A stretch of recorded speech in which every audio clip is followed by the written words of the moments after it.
Hey guys, Sheri and Richerson from Experimental Homesteader Exotic Gardening, SheriandRicherson.com and biannualblog.com. Welcome to our daily vlog.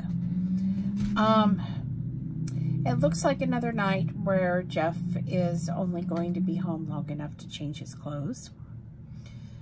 I haven't heard from him since this morning, and so I assume that he's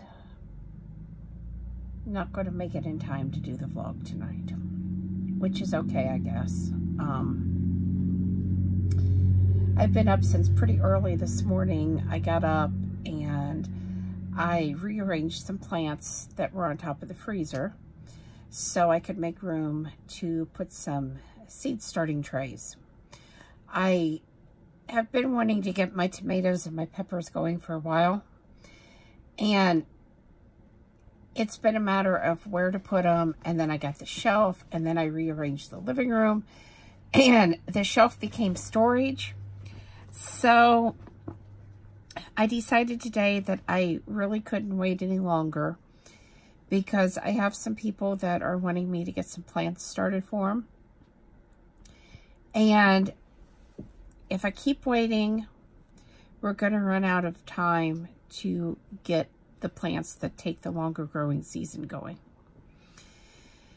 And it's not that you can't start them later in the season. It's just the later you start them, the longer it takes them to bloom and fruit.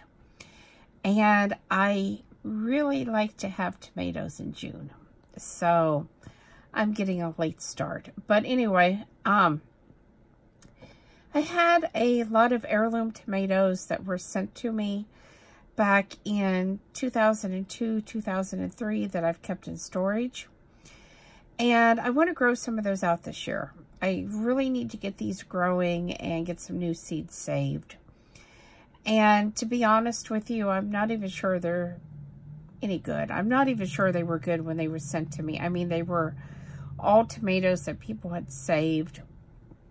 They look a little on the flat side, but, you know, you never can tell. They may be fine. So what I did is, I'm reaching up here to grab an example of what I did.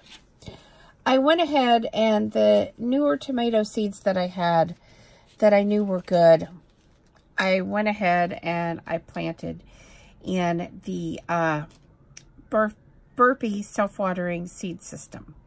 And basically, they're little peat pots is what they are. Well, large peat pots. And I planted those, and I know they will germinate and be fine, so I'm not worried about it. The ones that I'm just not sure if they're going to make it, I went ahead and put in little baggies. This is a moist paper towel, just barely damp.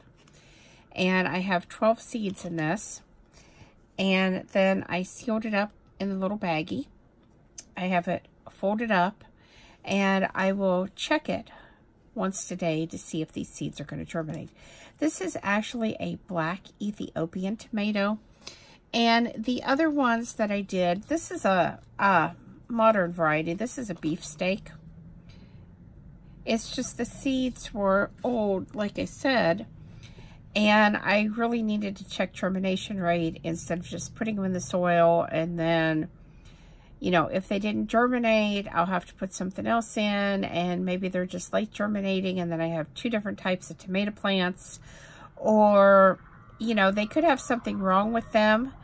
And it could cause my soil to mold. And then I'd have to get rid of the whole thing. So this really is the easier way to do it. And as you can see, these really do not take up a lot of room. I usually put the seeds I start like this into those small dollar plastic shoe boxes. And that way they're all combined, and I can just sit down once a day and look through. If there's an issue, I can try to clean the seeds with hydrogen peroxide. And start with new paper towel, start with a new little baggie. And see if I can salvage any seeds. If it's a really bad issue, I just toss the whole thing. So like I said, we'll see what happens. I'm really hoping they germinate, but we'll see. So please subscribe. There's going to be some gardening adventures coming up, as you can probably tell, and who knows what else. Thumbs up, thumbs down, comments below. Thanks for watching, and have a great night and a great weekend.